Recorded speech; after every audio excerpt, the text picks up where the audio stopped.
Board exam के बाद अब जेके बोपी एग्जाम की तैयारी का ख्वाब जो हमने देखा था, उस ख्वाब को मुकम्मल करने का हमारे पास में 90 दिन का एक टारगेट है। जेके बोपी के इस सपने को साकार कैसे करें, बहुत सारे बच्चों के लगातार मेरे पास में कमेंट्स आ रहे हैं और उन बच्चों के कमेंट्स के लिए ही हमने एक नई चीज शुरू की है। 1 जनवरी से यानी नया साल हमारे लिए कुछ नई उम्मीदें लेके आएगा। मैं लेके आ रहा हूं जेके बोपी की तैयारी और आपकी प्रिपरेशन और आपके एग्जाम को क्रैक करने के लिए एक स्मार्ट स्टडीज प्लान। आने वाले 120 दिन में हम किस तरीके से आपके अपने बैच जुनून के अंदर कंप्लीटली जेके बोपी की गवर्नमेंट सीट के लिए जो 150 मार्क्स का टारगेट है हमारा, उसको अचीव करेंगे। मोस्ट वेलकम है सभी का एक बार फिर से जेके बोपी नर्सिंग हब के शानदार प्लेटफॉर्म पे। मैं आपका बड़ा भाई जेके बोपी के लिए आपको करवा रहा हूं प्रिपरेशन उस धमाकेदार लेवल पे जहां आज हर बच्चा न सिर्फ जेके बोपी बल्कि जम्मू एम्स के सपने को भी साकार कर पाएगा। सबसे पहली चीज, भैया हम तो जेके बोपी की तैयारी कर रहे हैं, तो क्या इट इज पॉसिबल कि हम उसके साथ जम्मू एम्स भी एग्जाम निकाल लें? हाँ, आपके लिए पॉसिबल है। बस आपको सिंपल एक चीज करनी है कि एम्स का फॉर्म भी साथ में लगाना है, ताकि उसी प्रिपरेशन में आपको जम्मू एम्स के अंदर एडमिशन दिलाने का वादा मैं आपसे कर सकता हूं, अगर आप मेरी कुछ 2-4 चीजों को फॉलो करोगे तो। फर्स्ट ऑफ ऑल, हमारे पास में 120 दिन है और ये 120 दिन का मास्टर प्लान, मास्टर स्ट्रोक जो आपको एम्स जम्मू में एडमिशन दिलवाएगा। अगर हम सही स्ट्रेटजी, सही रणनीति के साथ में चलें तो 100% सक्सेस हमारे हाथ में होगी। सही स्ट्रेटजी और सही रणनीति का मतलब क्या होता है? सबसे पहला होता है एक स्टडी प्लान, फिर होता है हमारे पास में एक प्रॉपर स्टडी प्लान के अलावा प्रैक्टिस, और सबसे जरूरी चीज है रिवीजन। अगर आपके पास में ये 3 चीजें हैं तो यकीन मानिए आपको आपका ड्रीम कॉलेज जरूर मिलेगा, आपके सपनों का कॉलेज का मुकम्मल रास्ता आपको जरूर मिलेगा।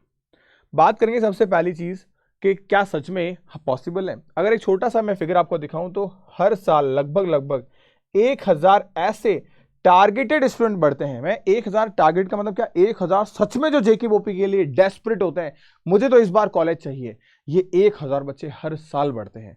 अगर मैं लास्ट ईयर का एक छोटा सा डेटा आपको बताऊं, आपको पता होगा लास्ट ईयर हमारे पास में 3 दिन जेके बोपी ने डेट को एक्सटेंड कर दिया था। 3 दिन से पहले 18,000 फॉर्म भरे गए थे और 3 दिन बाद में ये 28,000 हो गए। मतलब सिर्फ 3 दिन के अंदर 10,000 बच्चों ने फॉर्म भर दिए। हर साल 1000 ऐसे बच्चे जो हमारी सीट ले जाते हैं, क्योंकि ये 28,000 बच्चे कंप्लीटली सीरियस नहीं है, इसमें से करीब 5,000 बच्चे ही सीरियस हैं और उन्हीं 5,000 बच्चों के बीच में हमारा कंपटीशन है। तो सीट्स बहुत लिमिटेड है, हमें पता है। सिर्फ जो प्लान स्टूडेंट है, जो पूरे स्ट्रक्चर को प्लान करके ही फिर तैयारी करते हैं, उन्हीं का सेलेक्ट होना तय है। अब कैसे हम प्लान करके उस लिस्ट में आ सकते हैं? 120 दिन काफी है, ये हमारे लिए इनफ है। अब आपको सिर्फ एक प्रॉपर एक स्ट्रेटजी और कंसिस्टेंसी चाहिए कि भैया मुझे जो आप वादे का बोल रहे थे वो वादा क्या है। तो वादा नंबर 1, पहला, कि आप मुझे 6 से 8 घंटे हर रोज देंगे। ये मुझे आपसे डेली चाहिए। अगर आप हर रोज मुझे 6 से 8 घंटे दे रहे हैं, इसका मतलब आप और हम सिलेक्शन निकाल सकते हैं। दूसरा वादा, आप मेरे द्वारा दी गई हर क्लास को, हर क्वेश्चंस को, हर टेस्ट को अगर आप फॉलो कर रहे हो तो तीसरा वादा मैं आपसे करता हूं, आपको सिलेक्शन 100% होगा। क्योंकि देखो, सफलता के लिए हर सीढ़ी हमें स्टेप बाय स्टेप चढ़नी पड़ेगी, तब जाके हम आखिर इस हमारे एम्स या जेके बोपी का जो आपका ड्रीम सपना है उस सपने को साकार कर सकते हैं। वो कहते हैं ना कि हमें एक रात मंजिल जरूर मिलती है, लेकिन कई रातों को जगने के बाद मिलती है। तो वो कई रातों का जो सफर है वो शुरू हो चुका है। जनवरी, फरवरी, मार्च, अप्रैल को आप एक तरीके से थोड़ा सा साइड में भी करें तो ये 90 दिन हमारे पास में हमारे सिलेबस को कंप्लीट करने के लिए, और अप्रैल का महीना हम यूटिलाइज करेंगे हमारे मॉक टेस्ट के लिए, ताकि हम हमारे जेके बोपी का जो 180 मार्क्स का पेपर पैटर्न है, जिसमें फिजिक्स, केमिस्ट्री, बायो आती है हमारी, उस पेपर पैटर्न को इजीली सॉल्व कर पाए और हमारे एग्जाम को क्रैक कर पाए। कंप्लीटली 4 फेज में अपनी प्रिपरेशन को करो। किस तरीके से पढ़ना है? स्टार्टिंग के 30 दिन के अंदर आप क्या करो, अपने कोर कॉन्सेप्ट को रिवाइज करो। और अपनी एनसीईआरटी को पढ़ो। आपके पास में 82 चैप्टर्स हैं, 82 चैप्टर्स को आपको कंप्लीट करना है। किस तरीके से ऑलरेडी मैं आपको बता चुका हूं आपके जेके बोपी के जुनून बैच में। अगर आपको नहीं पता तो मैं आपको बता दूं, इस जेके बोपी के प्लेटफॉर्म में अगर आप पहली बार आए हैं तो इस यूट्यूब चैनल को सब्सक्राइब जरूर करिएगा, बिकॉज यहाँ बहुत अमेजिंग कॉन्टेंट मैं आप लोगों के लिए लेके आ रहा हूँ, और specially for the JK Bopi aspirants के लिए ओरिएंटेड। इसमें आपको फ्री ऑफ कॉस्ट क्लासेस भी मिल रही है वन शॉट के मीडियम से, एंड इनके अलावा आपको यहाँ पे प्रॉपरली अगर आप देखेंगे तो आपकी प्रिपरेशन के लिए जेके बोपी का हमने एक नया बैच शुरू किया है 1 जनवरी से, जुनून बैच। बहुत सारे बच्चे हमारे साथ लगातार जुड़ रहे हैं, और इस बैच में हम सिर्फ 300 बच्चों पे फोकस करेंगे जो सच में एम्स जम्मू या जम्मू के बेहतर टॉप के गवर्नमेंट कॉलेज में जाने के अपने आप को काबिल समझते हैं। सीटें लगातार फिल हो रही है, आप अगर एडमिशन लेना चाहते हैं तो आप जरूर से एडमिशन लीजिएगा, क्योंकि 300 बच्चों को ही पढ़ाया जाएगा ताकि उनके सपनों को मुकम्मल किया जा सके। आगे अगर हम बात करें इसमें और क्या क्या चीजें आपको मिल रही है, तो यहाँ पे आपको प्रॉपर प्रिपरेशन के लिए ये जो किताबें हैं ये आपको फ्री ऑफ कॉस्ट आपके घर पर मिलेगी, चाहे आप श्रीनगर में रहते हैं, बारामुल्ला में रहते हैं, अनंतनाग में रहते हैं, डोडा में रहते हैं, कहीं पे भी आप दूर दराज के गांव में रहते हैं, आपको ये किताबें आपके घर पे डिलीवर की जाएगी आपके पोस्टमैन के द्वारा।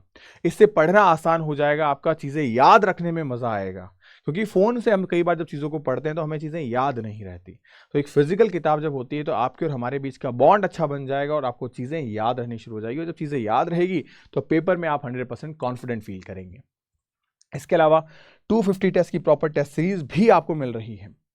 फेज 2 में बात करें तो यहाँ पे आपको एमसीक्यू और पीवाईक्यू क्वेश्चन की प्रैक्टिस करनी है। पीवाईक्यू भी मैं आपको प्रोवाइड करा रहा हूँ, और एमसीक्यू मैं आपको इन जो बुक्स है इनमें प्रोवाइड करा रहा हूँ।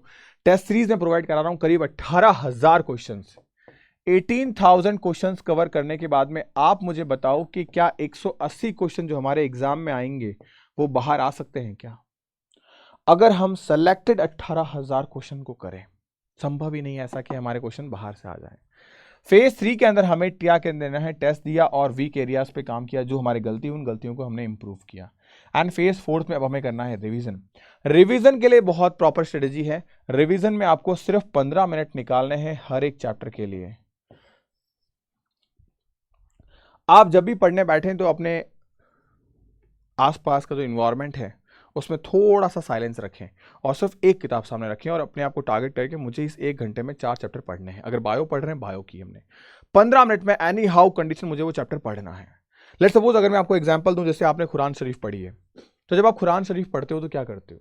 सीधा सीधा हमने देखा कि भाई हम उससे पढ़ना स्टार्ट करते हैं और कहीं नहीं भटकते, सिर्फ उसे पढ़ते हैं। हम एक टारगेट लेके चलते हैं कि आज हमें कुरान शरीफ के इतने पेजेस पढ़ने हैं, राइट?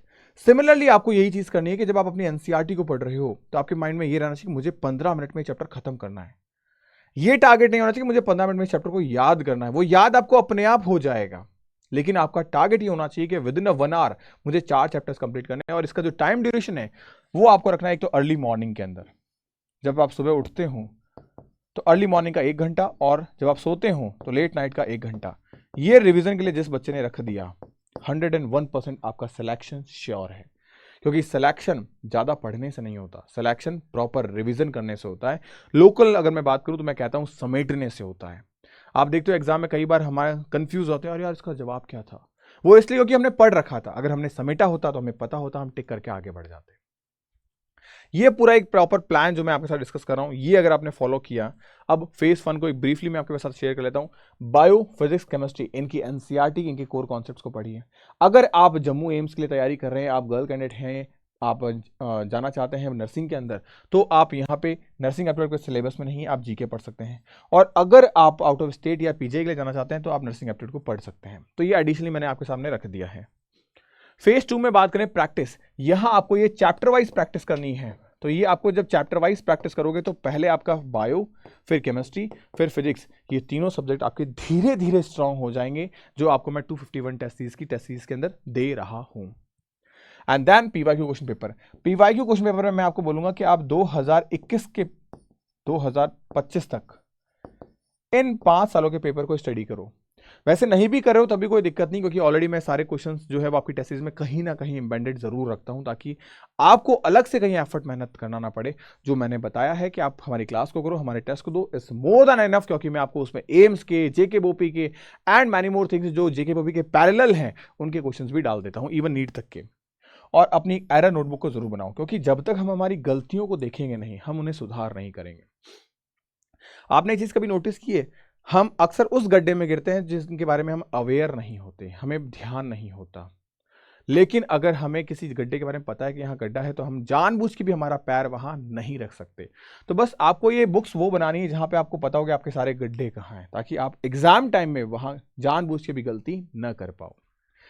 फेज 3 की बात करें तो यहां आ जाती है प्रैक्टिस, हमारी इंटेंसिव प्रैक्टिस। अब हमें एग्जाम के लिए तैयार होना है। कोर सब्जेक्ट तो हमने तैयार कर लिए, लेकिन एग्जाम में मेंटल प्रेशर हमारे पास में रहेगा कि यार तीनों सब्जेक्ट को कोरिलेट करके क्वेश्चंस आएंगे। तो वहां हमें एग्जाम ओरिएंटेड करना होगा, हमें प्रैक्टिस टाइम मैनेजमेंट की करनी होगी, क्योंकि हमारा जो एग्जाम पेपर है वो 180 क्वेश्चन का है, और 180 क्वेश्चन तक हमारे ब्रेन को फोकस्ड रखना, ब्रेन को मैक्सिमम एफिशिएंसी पे रखना एक बड़ा टास्क है। वो धीरे धीरे प्रैक्टिस करके आएगा, वहां पे स्पीड और एक्यूरेसी हमें दोनों चाहिए। एंड नाउ फेज 4 में complete full syllabus mock test, जो मैं आपको 50 मॉक टेस्ट दूंगा कंप्लीटली जेकेओपी ओरिएंटेड, और इन्हीं 50 मॉक टेस्ट के अंदर से आपको एग्जाम में क्वेश्चन देखने को 101% मिलेगा। तो कंप्लीटली हर रोज आदत डालो, अप्रैल महीने के अंदर के एक मॉक टेस्ट हमें जरूर देना है, और यहाँ की जो मिस्टेक्स है उस सिर्फ मिस्टेक्स को रिवाइज करना है, अब पूरे चैप्टर को रिवाइज नहीं करना है। ये स्ट्रेटेजी जिस बच्चे ने आजमा ली तो वो आप ध्यान रखिएगा, प्रॉपर सब चीजें निकल जाएगी। और एक कॉमन मिस्टेक जो बच्चे करते हैं, एक तो यूट्यूब से होप लगा बैठे हैं कि यार सब कुछ हमें यूट्यूब पे मिल जाएगा। मैं आपसे छोटी सी एक चीज पूछता हूँ, छोटी सी चीज, कल को आप अगर सिलेक्शन निकाल लेते हो, आप अच्छे हॉस्पिटल में चले जाते हो, आप जॉब करते हो, तो क्या आप सब कुछ फ्री में ट्रीटमेंट करने लगोगे? जवाब आपको पता है आप क्या देंगे। तो आप कैसे एक्सपेक्ट कर रहे हैं कि कोई भी पर्सन फ्री में सब कुछ देने लग जाएगा? फ्री में मेरा नहीं देने का कारण सब छोटा सा है, क्या कि हम वैल्यू नहीं करते चीज़ों की। आपने भी अक्सर देखा होगा, आप ऑलरेडी एक्सपीरियंस भी कर चुके होंगे कि फ्री में जब आपको कोई पीडीएफ या नोट्स मिले थे तो आपने क्या किया, हद से हद उसको 2-3 दिन पढ़ा, उसके बाद में छोड़ दिया। लेकिन जब पैसे लगे होते हैं तो हम 2-3 दिन छोड़ने के बाद में 10-12 दिन का गैप आ गया, फिर मन में ख्याल आता है कि अरे यार पैसे लगे हुए हैं, अम्मी अब्बा के पैसे लगे हुए हैं, मुझे पढ़ना पड़ेगा वापस से। तो आप वापस से आ जाते हो ट्रैक पे। ये चीज़ सिर्फ इसलिए क्योंकि इसमें बीच में मनी आ गई थी। अब बहाने मत बनाना रिवीजन के लिए, और बहाने मत बनाना टेस्ट से डरने के लिए, क्योंकि मैंने आपके टेस्ट को डिजाइन ही इस तरीके से किया है। बच्चे बोलते भैया हमारा सिलेबस पूरा नहीं है, हम टेस्ट इसलिए नहीं देते क्योंकि हम डिमोटिवेट हो जाते हैं देखकर। तो आपको स्टेप बाय स्टेप टेस्ट देना है, बायो, फिजिक्स, केमिस्ट्री और फिर कंप्लीट कॉम्बो। और ओवर कॉन्फिडेंट कभी नहीं होना है। खास तौर से मैं देखता हूँ कई बार बहुत सारी बच्चियां ऐसी है जो एम्स की तैयारी करती है, नीट की तैयारी करती है, उनको लगता है जेकेओपी इज हलवा। माना जेकेओपी इज हलवा, लेकिन आपके उस एग्जाम लेवल और इस एग्जाम लेवल में डिफरेंस है, और वो डिफरेंस कई बार हमें मरवा देता है। तो ये चीज़ आपको ध्यान रखनी है। एंड जो एक रूटीन होता है उसके बारे में बता दूं मैं, अगर आप प्रॉपर्ली चाहते हैं रूटीन, तो 6 से 9 बजे के बीच में आप बायो पढ़ें, 10 से 12 बजे फिजिक्स पढ़ें, बायो के बाद में ये जो सीक्वेंस है सब्जेक्ट का वो जरूर, यहाँ टाइम चेंज कर सकते हैं आप अपने सहूलियत के हिसाब से, बट ये जरूर इसी समय पर रखें। फिर आप केमिस्ट्री पढ़ें, और अगर आप तैयारी कर रहे हैं एम्स की साथ में तो आप यहाँ पे जीके को जरूर प्रेफर करें, और फिर आप शाम का जो समय है वहाँ एमसीक्यू प्रैक्टिस का सेशन जरूर रखें। ये चीज़ें अगर आप रखोगे तो डेफिनेटली एग्जाम क्रैक हो जाएगा, क्योंकि सिलेक्शन लकी लोगों का नहीं होता, डिसिप्लिन लोगों का होता है। तो होपफुली मुझे आप जरूर बताइएगा कि आप अपनी लाइफ में लकी बनना चाहते हैं या डिसिप्लिन बनना चाहते हैं, क्योंकि लकी इंसान एक बार सक्सेस हासिल करता है और डिसिप्लिन इंसान हर बार सक्सेस हासिल करता है। यही एक मेजर डिफरेंस है इसके अंदर। तो मिलता है नेक्स्ट वीडियो में, और 1 तारीख की क्लास के अंदर अगर आपने ज्वाइन नहीं किया है तो ज्वाइन जरूर कर लीजिएगा।